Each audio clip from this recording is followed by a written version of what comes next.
भारत में रोहिंग्या मुसलमान से बढ़ रहा है देश के हिंदुस्तानियों का खतरा। घुसपैठिए हर दिन के साथ हिंदुस्तान में लगा रहे हैं आग। सरकार क्यों नहीं उठा रही है कदम?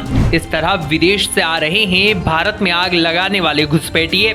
दोस्तों, हाल ही दिनों में खबर प्रकाशित हुई कि देश में रोहिंग्या मुसलमान और बांग्लादेशी घुसपैठिए बंगाल के रास्ते से आते हैं, पश्चिम बंगाल में आधार कार्ड बनवाते हैं और फिर गाजियाबाद पहुंच जाते हैं और फिर गाजियाबाद पहुंचकर यहां आधार कार्ड में एड्रेस चेंज करवा लेते हैं और कबाड़ का काम करने लगते हैं। और इससे देश की डेमोग्राफी बदलती जा रही है।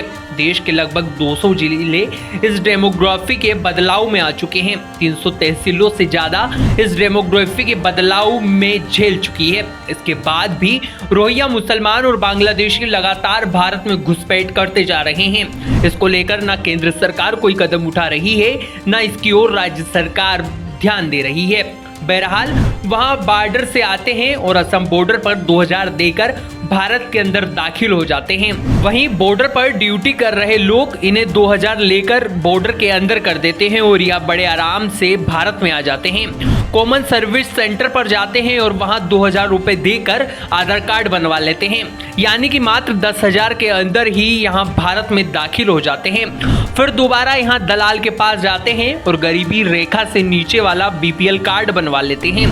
जब यहाँ डॉक्यूमेंट्स कंप्लीट हो जाते हैं तो वहाँ धीरे धीरे भारत में रहकर यहाँ के बर्थ सर्टिफिकेट भी फर्जी तरीके से बनवा लेते हैं और देश पर अपना हक जमाते हैं और भारत में टैक्स पे करने वाले लोगों के माध्यम से यहाँ देश की सारी सुविधाओं का लाभ लेते हैं। केंद्र सरकार की कम से कम 200 योजनाएं इनके लिए चलाई जा रही है जो गरीब लोगों के लिए है, लेकिन यहाँ लोग भारत में रहकर ही भारत में आग लगाते हैं और यहीं का खाना खाते हैं और अनेक सुविधाओं का लाभ लेते हैं।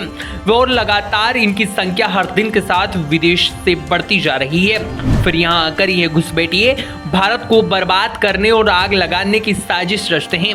कुछ नहीं तो फ्रांस में 3 महीने से चल रही आगजनी को ही देख लीजिए। अगर इसके बाद भी भारत की आंख नहीं खुलती है तो फिर इसका क्या ही कर सकते हैं। घुसपैठिए हमारी राष्ट्रीय सुरक्षा के लिए खतरा बनते जा रहे हैं और इसके लिए देश का कानून जरूर लाना चाहिए, यानी देश की सरकार को इसके लिए कानून जरूर लाना चाहिए। NSA यानी कि नेशनल सिक्योरिटी एक्ट, इसके अलावा सरकार को अन्य कदम भी उठाने चाहिए। रोहिंग्या मुसलमान से लेकर घुसपैठिए हमारे देश की संस्कृति और अखंडता के लिए काफी यहाँ एक्ट जरूरी है। घुसपैठियों को रोकने के लिए नेशनल सिक्योरिटी एक्ट काफी जरूरी है। केंद्र सरकार को इसके लिए कदम उठाना चाहिए। यहाँ हमारी संस्कृति और अखंडता के लिए बहुत ही ज्यादा जरूरी है ताकि भारत में घुसने वाले घुसपैठियों को रोका जा सके। बहरहाल भारत में घुसपैठ करने वाले लोगों के बारे में आपका क्या कहना है, हमें कमेंट बॉक्स में कमेंट करके जरूर बताएं।